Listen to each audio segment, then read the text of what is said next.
So my research was looking at the risk appetite of the armed forces, in particular the Royal Air Force, towards both operations and training.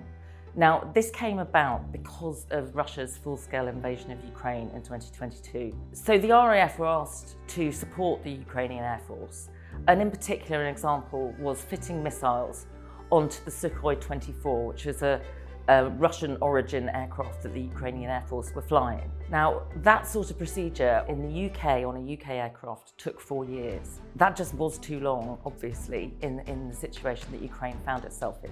And so the Royal Air Force had to get past the regulations and processes that it had and find a way to do it, which it did in 10 weeks' time.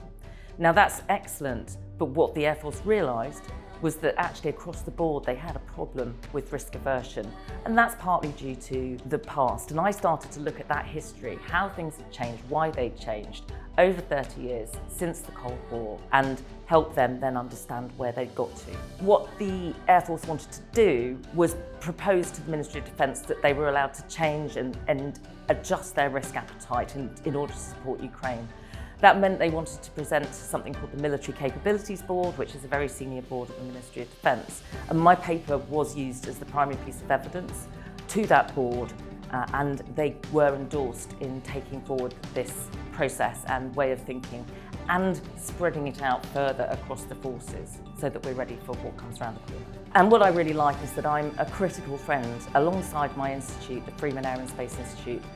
We are independent. Because we belong to King's College London, we're part of an academic institute, we have to be able to say what we think and tell them the honest truth.